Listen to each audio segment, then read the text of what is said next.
how to add the screen record button on an iPhone. My dad always said, if you're man enough to start it, you're man enough to finish it. So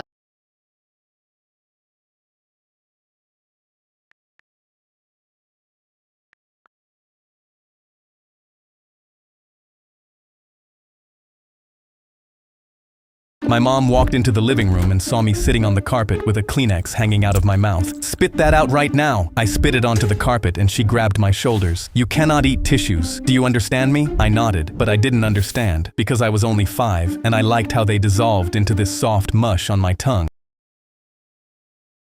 So I just got sneakier about it. I started eating them in my room one at a time while I watched cartoons, dropping the empty boxes under other garbage in my trash can. Then one morning, I woke up and I couldn't breathe through my nose at all. My mom rushed me to the hospital, and when we got there, the doctor stuck a camera so far up my nose, I was convinced it was going to come out the other side. "He needs surgery. There is excess tissue blocking his nasal passage." My blood ran cold. The tissues. I thought about every empty box I had buried in the trash can over the past several months, and every time my parents looked at me that week, I was convinced they already knew. I couldn't even sleep because I kept imagining a surgeon pulling soggy wads of Kleenex out of my nose while a room full of adults stood around with their arms crossed. The morning of the surgery, they made me put on a tiny gown with blue bears on it, and I lay there on the table while someone put a mask over my face. Count backwards from 10, honey. 10, 9, 8. Then everything went black, and I woke up with gauze packed into both nostrils and my mom holding my hand. "All done, sweetheart." Everything went perfectly. I burst into tears, touching the gauze in my nose, believing that it was leftover Kleenex tissues from the surgery, but my mom just waved it off and reassured me. "It'll stop hurting and go away after a couple of days, honey," thinking I was crying due to the pain. For the next 9 years, every time someone mentioned that surgery, I changed the subject. Then when I was 14, I was taking notes in biology class while my teacher wrote on the board. The human body contains 4 types of tissue: epithelial tissue, connective tissue, muscle tissue, and nervous tissue. My pen stopped moving. Body tissue, not paper tissue. I slumped over my desk, realizing that the surgery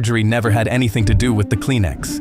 My mom walked into the I walked into the school gym with a plastic gun and fake blood covering my shirt, ready to win the annual costume contest. I saw kids dressed in mummies and skeletons, but then a kid stumbled in wearing just jeans and a plain white shirt. I tapped him with my fake gun and asked why he entered without a costume, but when he turned around, his entire face was gray. He was clutching his stomach and dropped to the floor, and blood instantly began pooling under him. I gripped my head, wondering if this was real, but then I saw a bullet wound in his back. A girl screamed, and suddenly every head snapped towards me. They saw me standing over a bleeding out kid, holding a gun with blood on my shirt. "He shot him!" someone yelled as a teacher crouched behind a student to call 911. I instantly threw my hands up. "It's fake! My gun is a costume! This wasn't me!" I held my pistol up to prove it, but everyone instantly started climbing over each other to get away from me. I didn't know what to do, wondering if there was a real shooter in this building, and just dropped down and gripped the kid's shoulder. "Please get up. Tell them I didn't shoot you." But he wouldn't move even when I shook him. I couldn't hear him breathing, and his blood kept spreading under my knees. My hands trembled as I threw my plastic gun across the floor, and suddenly I felt kids tackle me and pin me to the ground, twisting my arms. That's when the doors slammed open. 2 cops ran in while teachers and students screamed I'd shot someone. They drove their knees into my back, and I cried as the cuffs clicked shut behind my back. I was still thrashing and screaming I didn't do this, when suddenly I heard clapping. The principal was on his feet, grinning, while everyone stared at him horrified. He ran towards me and wrapped a gold medal around the neck of the kid on the ground. "What a costume. This is why my son is the best." He smiled, and suddenly the kid sat up, alive and well. My jaw dropped as he spat an empty bag of fake blood out of his mouth, and when I looked closer, I saw the bullet in his backup was just makeup. He stood up and raised his hand. My costume was to pretend to be shot, but the cops uncuffed me and immediately cuffed him instead. Pretending to be shot at school was also your crime. You're coming with us.